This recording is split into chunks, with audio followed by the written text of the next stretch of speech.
मैं शिव पुराण पढ़ रही हूँ मंत्रोच्चारण से। शिव जी का गुरु जी का मंत्र जाप करके। ओम नमः शिवाय, शिव जी सदा सहाय। ओम नमः शिवाय, गुरु जी सदा सहाय। जय गुरु जी। गुरु जी, संगत जी, मैं महाशिव पुराण का अध्याय 13वां अध्याय पढ़ने जा रही हूँ। और मैं सबसे आपसे बस यही कहना चाहती हूँ संगत जी, जब भी आप शिव पुराण पढ़ सुनते हो ना, तो आप पूरा अध्याय सुनिए, क्योंकि गुरु जी की जो ब्लेसिंग होती है, जो अध्याय में संपूर्णताएं होती है, विशेषताएं होती है, वो सब पूरा अध्याय सुनने से ही मिलती है। हमारे कष्ट भी कटते हैं, हमारे कर्म भी कटते हैं। जय गुरु जी। जी कहते हैं, अब मैं पूजा की सर्वोत्तम विधि बता रहा हूँ, जो समस्त अभिष्ट तथा सुखों को सुलभ करने वाली है। देवताओं और ऋषियों, तुम ध्यान देकर सुनो। उपासकों को चाहिए कि वह ब्रह्म मुहूर्त में शयन से उठकर जगदम्बा पार्वती सहित भगवान शिव का स्मरण करे तथा हाथ जोड़कर मस्तक झुकाकर भक्ति पूर्वक उनसे प्रार्थना करे। देवर्षिय, उठिए उठिए, मेरे हृदय मंदिर में शयन करने वाले देवता उठिए। उमाकांत उठिए और ब्रह्मांड में सबका मंगल कीजिए। मैं धर्म को जानता हूँ, किंतु मेरी उसमें प्रवृत्ति नहीं होती। अधर्म को जानता हूँ, परंतु मैं उससे दूर नहीं हो पाता। महादेव, आप मेरे हृदय में स्थिर होकर मुझे जैसी प्रेरणा देते हैं, वैसा ही मैं करता हूँ। इस प्रकार भक्ति पूर्वक कहकर मैं गुरुदेव की चरण पादुओं का स्मरण करके गांव से बाहर दक्षिण दिशा में मल मूत्र का त्याग करने के लिए जाएं। मल त्याग करने के बाद मिट्टी और जल से धोने के द्वारा शरीर की शुद्धि करके दोनों हाथों और पैरों को धोकर दतुवन करें। सूर्य उदय होने से पहले ही दतुवन करके मुंह को 16 बार जल की अंजलियों से धोएं। देवताओं और तथा ऋषियों, षष्ठी, प्रतिपदा, अमावस्या और नवमी तिथियों तथा रविवार के दिन शिव भक्तों को यत्न पूर्वक दतुओं का त्याग कर देना चाहिए। आपका आवश्यक अनुसार नदी आदि में जाकर अथवा घर में ही भली भांति स्नान करें। मनुष्य को देश और काल के विरुद्ध स्नान नहीं करना चाहिए। रविवार, श्राद्ध, संक्रांति, ग्रहण, महादान, तीर्थ, उपास दिवस तथा अशौच प्राप्त होने पर मनुष्य गर्म जल से स्नान ना करे। शिव भक्ति मनुष्य तीर्थ आदि में प्रवाह के सम्मुख होकर स्नान करे। जो नहाने से पहले तेल लगाना चाहे, उसे विहित एवं निश्चित दिनों का विचार करके ही तेल अभ्यंग करना चाहिए। जो प्रतिदिन नियम पूर्वक तेल लगाता हो, इसके लिए किसी दिन भी तेल भ्यान दूषित नहीं है, अथवा जो तेल इत्र आदि से संवित हो, उसका लगाना किसी भी दिन दूषित नहीं है। सरसों का तेल ग्रहण को छोड़कर दूसरे किसी भी दिन दूषित नहीं होता। इस तरह देश काल का विचार करने ही विधि पूर्वक स्नान करे। स्नान के समय अपने मुख को उत्तर अथवा पूर्व की ओर रखना चाहिए। उचित वस्त्र का प्रयोग कभी ना करें। शुद्ध वस्त्र के इष्ट देव सिमरन पूर्वक स्नान करें। जिस वस्त्र को दूसरे ने धारण किया हो, अथवा जो दूसरों के पहनने की वस्तु हो, अथवा जिसे स्वयं रात में धारण किया गया हो, वह वस्त्र उचित कहलाता है। उससे तभी ग्रहण किया जा सकता है जब उसे धो लिया गया हो। स्नान के पश्चात देवताओं, ऋषियों तथा पितरों को तृप्त करने वाला स्नान नाग तत्परन करना चाहिए। उसके बाद धुला हुआ वस्त्र पहनने और आचमन करें। जीतो मतो तदंतर गौरव आदि से लीप पोत कर स्वच्छ किए हुए शुद्ध स्थान में जाकर वहां सुंदर आसन की व्यवस्था करें। वहां आसन विशुद्ध काष्ठ का बना हुआ, पूरा फैला हुआ तथा विचरित होना चाहिए। ऐसा आसन संपूर्ण अभिष्ट तथा फलों को देने वाला है। उसके ऊपर बिछाने के लिए यथा योग मगचर आदि ग्रहण करें।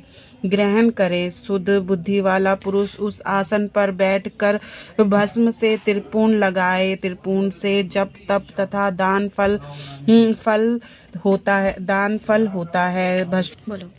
त्रिपुंड जप तप तथा दान फल होता है।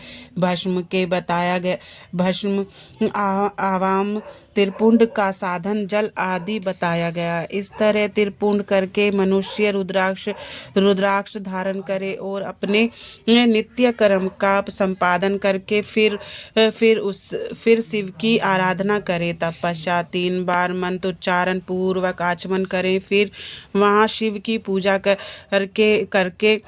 करके लिए अन्य और जल लाकर रखें। दूसरी कोई जो भी वस्तु आवश्यक हो उसे यथाशक्ति जुटाकर अपने पास रखें। इस प्रकार पूजा सामग्री का संग्रह करके वहाँ धैर्य पूर्वक स्थिर भाव से बैठे। फिर जलगत और अक्षरत से युक्त एक आग्रह पात्र लेकर उसे दाहिने भाग में रखें। उसे उपचारिक सिद्धि होती है। फिर गुरु का स्मरण करके उनकी आज्ञा लेकर विधिवत संकल्प करके अपनी कामनाओं अलग न रखते हुए पराभक्ति से सपरिवार शिव का पूजन करें। एक मुद्रा दिखाकर सिंदूर आदि उच्चार द्वारा सिद्धि बुद्धि सहित विघ्नहारी गणेश का पूजन करें। लक्ष्य और लाभ के युक्त गणेश जी का पूजन करके उनके नाम के आदि में परवन तथा अंत में नमः जोड़कर नाम के साथ चतुर्थी विभूति का प्रयोग करते हुए नमस्कार करें। यथा ओम गणपते नमः अथवा ओम लक्ष्य लाभ्य युक्ताय सिद्धि बुद्धि सहिताय गणपते नमः। तदंतर उससे क्षमा प्रार्थना करते हुए पुण्य भाई कार्तिकेय सहित गणेश जी का पराभक्ति से पूजन करते उन्हें बारंबार नमस्कार करें। तत्पश्चात सदा द्वारपाल खड़े रहने वाले द्वारपाल महोदय का पूजन करके सती सावधी गिरी राजन नंदिनी उमा की पूजा करें। चंदन कुमकुम धूप दीप आदि अनेक उपचारों तथा नाना प्रकार के नैवेद्यों से शिव का पूजन करके नमस्कार करने वाले तत्पश्चात साधन शिव जी के समीप जाएं। यथासंभव अपने घर में मिट्टी सोना चांदी धातु या अन्य पारे आदि की शिव प्रतिमा बनाएं और उसे नमस्कार करके भक्ति परायण हो उसकी पूजा करें। उसकी पूजा हो जाने पर सभी देवता पूजित हो जाते हैं। मिट्टी का शिवलिंग बनाकर विधि पूर्वक उनकी स्थापना करें। अपने घर में रहने वाले लोगों को स्थापना संबंधित सभी नियमों का सर्वथा पालन करना चाहिए। यह भूत शुद्धि एवं मात्र कन्या से करके प्रणाम प्रतिष्ठा करें। शिवालय में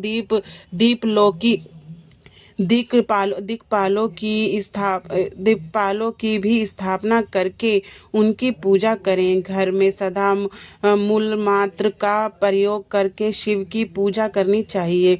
वहाँ द्वारपालों के पूजन का सर्वथा नियम नहीं है। भगवान शिव के समीप रहने वाले अपने आसन की अवस्था करें। उस समय उत्तरामुख बैठकर फिर आचमन करें। उसके बाद दोनों हाथ जोड़कर तब प्रणाम करें। प्रणाम काल में मनुष्य मूल मंत्र की 10 आवृत्तियां करनी चाहिए। हाथों से 5 मुद्राएं दिखाएं। यह पूजा आवश्यक अंग है। इन मुद्राओं का प्रदर्शन करते ही मनुष्य पूजा विधि का अनुसरण करे। तदंतर वहां दीप निवेदन करके गुरु का नमस्कार करें और पगा आसन और वृद्धा आसन बांध कर बैठे अथवा उत्तानासन या पगा आसन का आश्रय लेकर सुख पूर्वक बैठे और पुण्य पूजन का प्रयोग करें। फिर आग्रह पात्र से उत्तम शिवलिंग का प्राक्षण करें। मन को भगवान शिव से अत्यंत ना ले अन्य तंत्र ना ले जाकर पूजा सामग्री को अपने पास रख कर निम्नलिखित मंत्र समूह से महादेव जी का आह्वान करें। गुरु जी।